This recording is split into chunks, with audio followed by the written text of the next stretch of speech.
Salam sejahtera, salam UiTM di hatiku. Saya Atira Filza binti Suparman merupakan pelajar UiTM Cawangan, kampus Alor Gajah Melaka. UiTM telah melancarkan program tayangan patriotism iaitu Malaysia Prihatin, Jubli Emas Rukun Negara dan #Kita Mesti Menang yang telah dilangsungkan pada 20 November. Rukun negara merupakan satu ideologi negara yang tercipta ekoran daripada berlakunya peristiwa rusuhan kaum pada 13 Mei 1969. Peristiwa tersebut merupakan satu bukti berlakunya permusuhan kaum yang sangat dahsyat suatu ketika dahulu. Permusuhan dan perbalahan ini berlaku akibat ketidakadilan layanan yang diterima oleh masyarakat pelbagai kaum di negara ini. Perkara ini berakar umbi sejak pemerintahan British. Kemudian diteruskan dengan penjajahan Jepun yang ternyata memberi layanan istimewa kepada kaum Melayu. Keadaan demikian telah menjadi barah sehingga tercetusnya peristiwa ini. Masyarakat Malaysia seharusnya mengambil iktibar dan pengajaran daripada peristiwa 13 Mei 1969 supaya negara terus dalam keadaan aman dan makmur.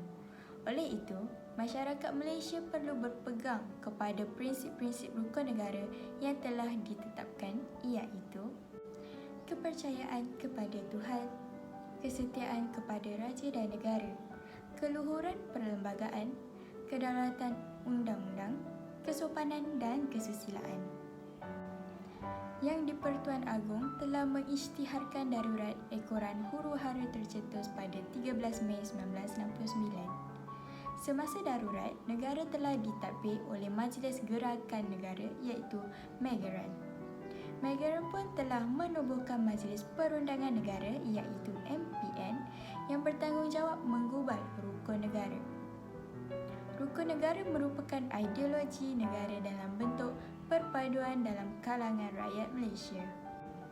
Ideologi ini tercetus dalam mesyuarat pertama MPN pada 27 Januari 1970 dan rukun negara telah diisytiharkan pada 31 Ogos 1970 sempena ulang tahun kemerdekaan Malaysia yang ke-13 oleh Seri Paduka Baginda Yang di-Pertuan Agong Almarhum Tuanku Ismail Nasiruddin Shah Ibni Almarhum Sultan Zainal Abidin Yang di-Pertuan Agong ke-4. Objektif rukun negara adalah: yang pertama, mencapai perpaduan yang erat dalam kalangan masyarakat Malaysia. Yang kedua, memelihara satu cara hidup yang demokratik. Yang ketiga, melahirkan sebuah masyarakat yang adil supaya dapat menikmati kemakmuran bersama. Yang keempat, membentuk masyarakat liberal terhadap kebudayaan masing-masing. Dan yang kelima, membina masyarakat progresif dengan menggunakan sains dan teknologi moden. Untuk mencapai objektif tersebut, setiap rakyat Malaysia perlu menghayati sepenuhnya prinsip-prinsip yang terkandung dalam rukun negara. 5 prinsip rukun negara yang digubal ini mampu memperkukuhkan dan mengeratkan perpaduan antara kaum di Malaysia. Oleh itu, rukun negara sangat penting sebagai peraturan dan norma hidup bagi mewujudkan perpaduan dalam kalangan pelbagai kelompok etnik di negara ini. Saya akhiri video saya dengan serangkap pantun. Malaysia Prihatin tema rasmi untuk sambutan Hari Kebangsaan. Pemimpin negara kita sanjungi, membentuk negara menuju wawasan.